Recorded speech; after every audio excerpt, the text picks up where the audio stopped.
How are you, sir? You Hey, okay? Nor, how you doing? Good, man. Good, good. Nice little backdrop there with the Oh, Miami backdrop, huh? well, it's Fort Fort Lauderdale. Lauderdale. It's 40 minutes north, so Is almost Miami. Fort is Lauderdale the same one where Patrick Bet-David lives? Because I saw a video Yes, online. Yeah, yeah. yeah, yeah. He lives. Yeah, yeah, yeah. I think I've seen the He matches. actually doesn't live too far from me. We live pretty close to each other. I mean, I don't know him personally, but I've seen his videos in his house, and Yeah, I know where it is. So yeah.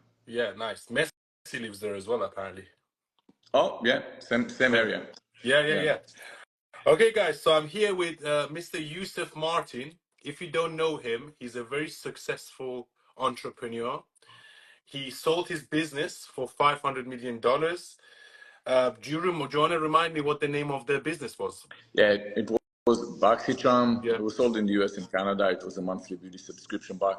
yeah. So if it's men watching it, don't expect them to hear about this. Women in the United States into makeup, probably, maybe. Yeah, and he's worked with some huge celebrities like Kim Kardashian, Kendall Jenner, Kylie Jenner.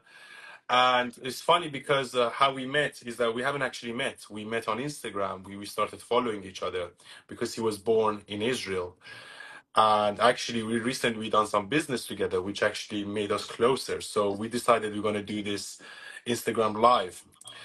So take it away, man. Tell us how you managed to build a $500 million Oh business. man, just like that. I don't even know myself. I mean, I keep asking myself, how did I get to it? I guess the upbringing had a little bit of a story there where I came from Israel. I finished the service, came down, went to school, and went to business school over here. And Yeah. during that time, I was trying to pay the out-of-state tuition. International students pay full tuition. There's no, and which actually was a good thing because you're not allowed to get a job, but if you want to open a company and then draw money to pay school, you're allowed to do it. Mhm. And that was my only way to stay here. I had to figure out how to make something out of nothing. So around early 2000, it was 2003, 2004, I opened the first company called Merchandise Liquid. It's completely different. It was business to business where I bought excess inventory from department stores by the truckloads and so on. And you ask probably, how does an international student figure out how to pick up this merchandise by truckloads? How do you even have money? I didn't have money to buy anything. Mm. I opened the website and I learned SEO, and I put information that if you want to buy excess inventory for pennies on the dollar for your discount store, I have it. And if you want it, you would contact me. I would check what the distribution center for those stores would have. I would forward it to you, and I would put my fees on top of that. And I would flip truckloads. I would flip merchandise. And the way to build a business like this, it starts with search engine optimization. Now we're talking 2004. So at the time, the term was not as known, right? It was the Mm. beginning. I mean, the internet was a beautiful thing where it was able to take someone without any means, but time and understanding to understand an algorithm, what makes you rank higher than others. And I was able to build a business. It grew to about 10 million in sales. And it started with flipping merchandise, but later on you learn how to actually run a business, not just a broker. Mm. And you eventually learn to buy some merchandise, worry about selling it later, build teams, warehouse spaces, office spaces, and so on. And the space grew, and the company grew. Around 2012, I was already married, nice big business, relatively, and big piece of what we used to sell was makeup. And Mm. that's when subscription box was a thing. They started blowing up around from 2010 to 2014. That was the hype that you would want to go in. So I started selling to subscription boxes some products where I learned that their concept was get free stuff, put it in a box, sell the box. Mhm. You can't get free stuff, buy it as cheap as you can. So buy from someone like me that sells for pennies on the dollar.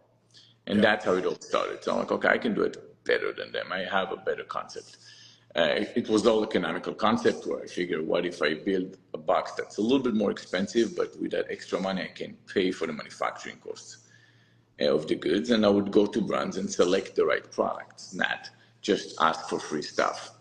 And BoxyCharm started 2014. We fully launched the company, and now I think that was the last year that if you wanted to enter that space and make a lot of mistakes in the beginning and so on, but still have a good chance of making it, that was the time. Years later, it was getting tougher and tougher. So I came in, I built a business, and it took off. By the end of the time, right before I sold it, we grossed 470 million in sales. Very profitable business. We Wow, never is really that needed per to. year or is that all Annual, throughout yes, yes, annual? yes. In 2020, And he was I generating sold the company in 470 2020. million annually. Wow. Yes, in 2020, and we're doubling every year. So if you think about the growth, it was 2014 was 2 million, then 10, then 20, then 50, then 130 something, then 200 and change, and then 470 million. So that's how and as we grew, we were more and more profitable. So when I was trying to sell the business, PEs would come in and potential buyers are coming in and they said, look, we're not even looking at that space. We don't want to touch that space. But looking at your numbers, you're profitable and you're doubling every year and you're more, it's very abnormally for investments. Usually investments are asking for cash all the time and it's kind of like the chase for the holy grail for them and they never turn profit. They don't want to turn profit or they eventually don't know how to turn profit. With you, you never raised money. You only grew and you were more and more profitable. You just simply had an abnormality and we wanted to look into it. So 2020, now I got to give a lot of it to the momentum. 2020 was the year when everyone was locked in a house, women didn't want to stop their subscription. And there was stimulus check that definitely helped us grow. So putting it in perspective, I mean, I rode that wave. And then end of December of 2020, we got the wire and we sold the company for 500. I would say you sold it for relatively cheap because if you're generating Yes. 470 million annually, then the valuation of the But that company was should be at two or gross 3 billion. revenue, right? It was Oh, gross revenue. It wasn't EBITDA. It was, and mm, but you're absolutely right. Look, I'm coming yeah, from the beauty space, even though I was not a beauty brand. I was working with beauty brands, but I was coming from a space where you look at skincare brands that make 100 million in sales, 120 million in sales, then they sell for 900 million. And you right. tell yourself, what did I do wrong in my past life for not knowing this when I started? I would Yeah, just I mean, you should open have a sold skincare it. I brand. mean, if I was your advisor, I would say you should sell it for 2 or 3 billion at least Yeah, because if but you you're don't have the buyers. You don't have the buyers, yeah, yeah, right? You have to yeah. understand. It's a new space. That was the only big exit in the space. No one else. Mm, And the company who bought us were our competitors, and they were almost our size. They had to borrow the money. It was with the skin of our teeth. We had a plan of what to do in case you don't sell. But when you get to those type of numbers, couple hundred mm, millions, eventually companies go public because you don't have a buyer. yeah. And or you're in a space that's too new and no one knows, well, if I buy them, how do I know it wouldn't trend down from there? What happens if the founder die? Nobody has experience running a company like this to come and take over. So we can just pluck another CEO that knows that Mm. space. It's a new space. They're the only one that. So it was the risky space. And I can break down a lot of the reasons why later on you understand from the other side why big brands like No, no, Sephora don't yeah, want to buy yeah, you. I totally understand because when there is no buyers, you want the quick exit. So I guess my question to you is, first of all, why did you want to exit? And second, how did it feel? How does it feel like just making $500 million? Yeah. What do you do afterwards with your life? Because there is this concept of rock bottom, and I also think there's this concept of mountain peak. When you sell your company for 500 million, how does that feel like? What do you do with your life? How do you redirect your ambition? Or how do you become as a person? Like all these things are very, very interesting to me. Yeah. So let's answer the first question. Mm. And the first question was, you have to remind me that. What was the first question? So the first question is, why did you want to exit Yeah. in the first place? Why did Yeah. why didn't you just want to keep it going? Great question. Look, it's not a Yeah. business you want to pass on to your kids because it's a stressful business. Every month you have to come up with a better box Yeah. than the previous month. Mm. At some point, you're competing with yourself, with your last month's self, Mm. and you find out that you're imprisoning yourself in a way where it is every month you have to start all over again. Mm. There is that momentum, and you ask yourself, do I really want to pass it on to the kids? But however, it's not really just about the stress behind this because the fact is, you ask yourself, how far can I grow with this business? And do I see a peak? Is it the time to get out? If I see a peak and I couldn't get out, what do I do? Do I modify the business? So I had plans in case I do not sell, which is possible. I mean, we're during COVID. We had multiple buyers at first, and many of them pulled out as soon as they couldn't get toilet paper in early March in 2020. Yeah. And they said, well, we'll see. We don't do any acquisitions. But everything eventually flipped to let's buy any online business because nobody thought people thought no one's going to go back to stores. So everything turned around after. But you have to have a plan for everything. And one of them was like, you build this business in order to exit at the end. It was not meant to pass it on to my kids as soon as I started. So that's one. And you know what? It is nice to kind of like get a decade worth of revenue. You take the EBITDA times 10 and not to worry about money again. So that's that. But to answer your second question, which was basically how does it feel? It's a great question. You see, it's not my first exit. I had other exits. But in this particular exit, it was different. I didn't understand why I felt nothing when I sold the business. I mean, you get a wire, 9 digits in your bank account, and you sit with your banker, and it's like, how does it feel? I'm not excited because I knew I'm going to get it. I mean, it's a 8 months process to sell the business or so, maybe 6, maybe 8, I don't remember. You know you're going to get it at the end, and you're getting it. So the excitement was more when you got the offer other than at the end. But that's what I thought at first.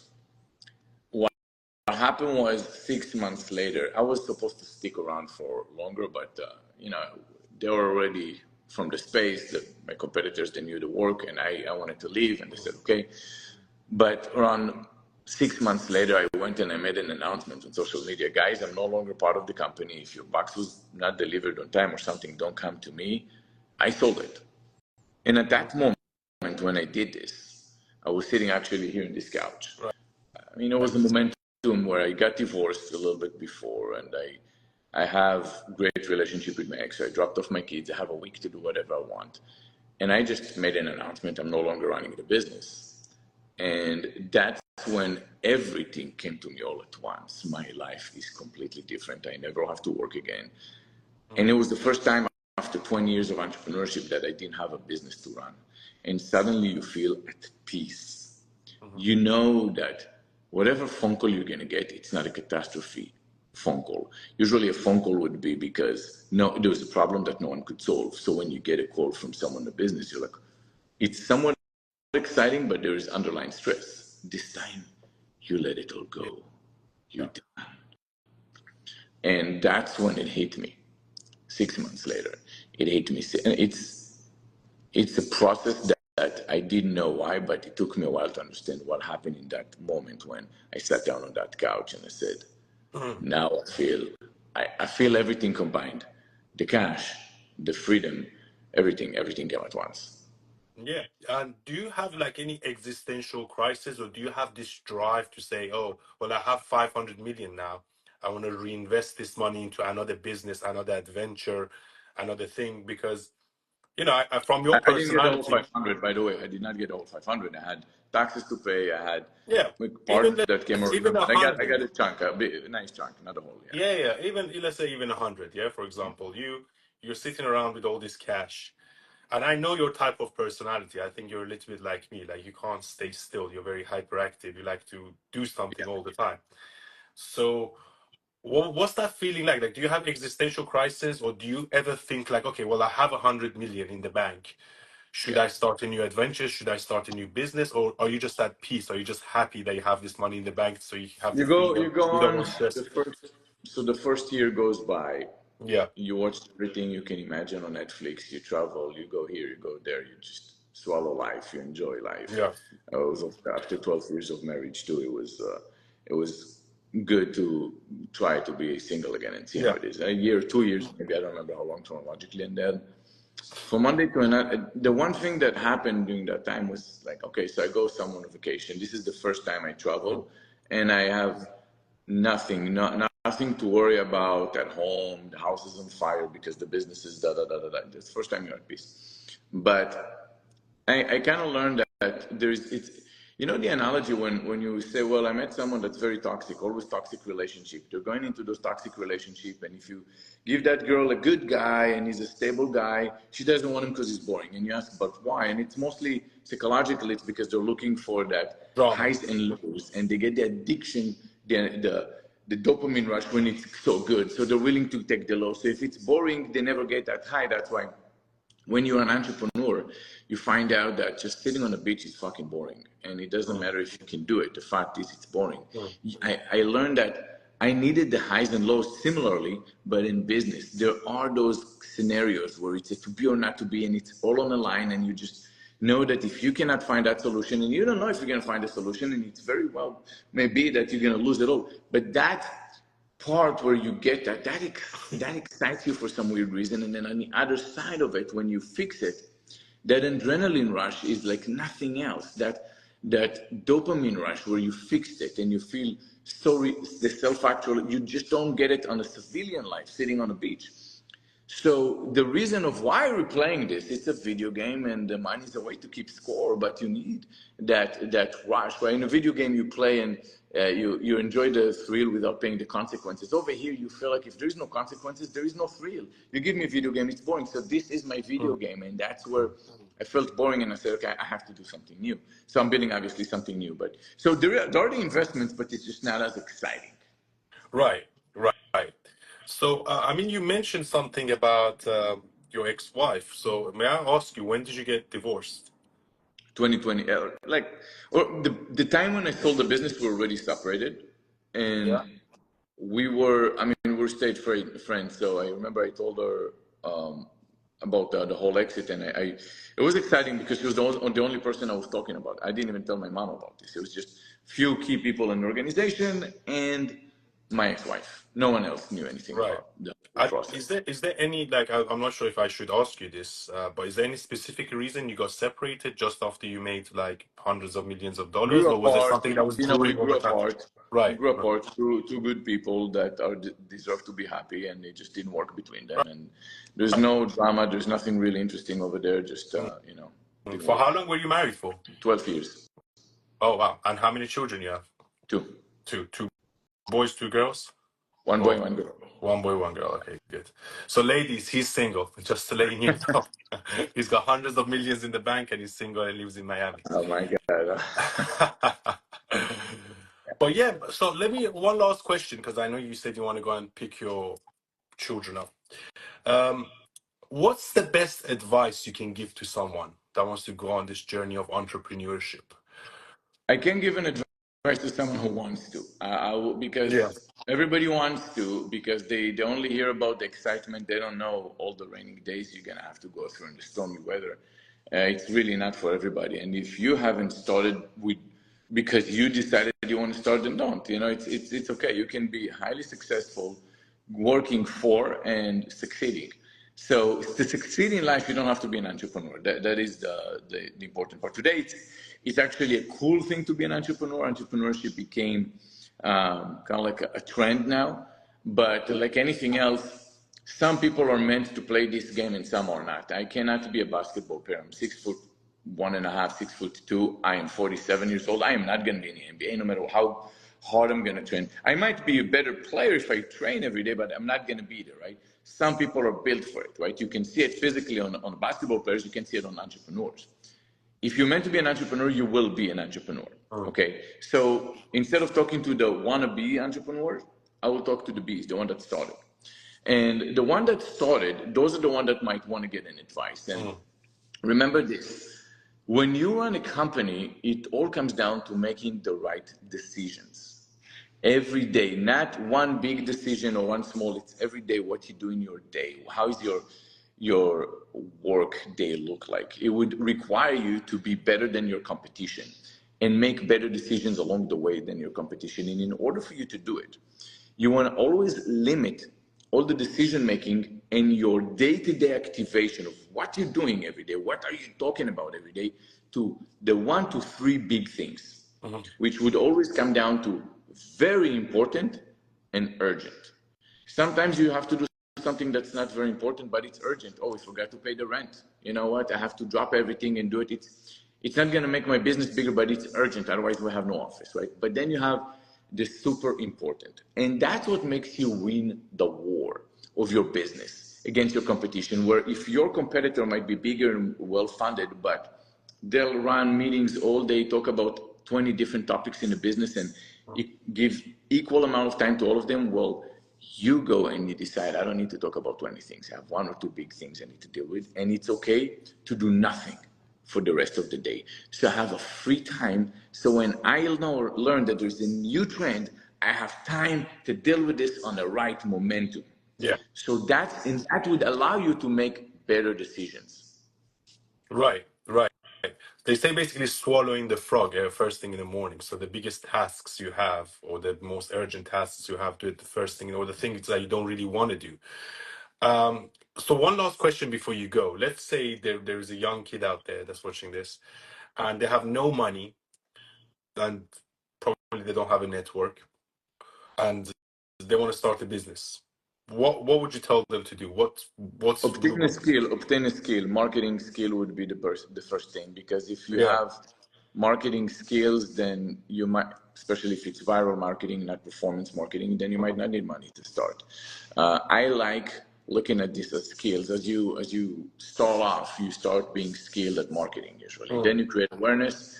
Then you learn that you need to obtain another skill of managerial skills or other skills, whatever it is, drive a forklift, or whatever you need, you obtain later on other skills. Don't get lazy on those. So there's a term that there's a guy named Jerry Shoemaker, and his nickname is Shoe Money. At the time when I was doing SEO, he became very popular, and he had a nice phrase that says, skills to pay the bills. If you ask yourself, what do you do when you go to college? It's a profit center. You're wasting your time, wasting years of your life, and perhaps also a big debt for something that is a non-skill, just information. Don't confuse information with skills. Yeah, You I need agree. to have an actual skill that you need for what you're doing. So that would be my best advice. All right, man. It was a pleasure talking to you, Same, and hopefully my brother. we do this again. And when I Sure. come to Miami, I'm definitely going to come and see you. Or when you come to London, Done. we'll see each other for sure. You got it. Yeah, guys. So I'm gonna clip this up, some of the clips, and then I'll post it. We can do a collaborative post or something. Obviously, I'll send it to you beforehand if you want to see it. Done. Okay. I'm a All right, Have a bro. good one. Have a good day. Cheers. Bye bye. Cheers.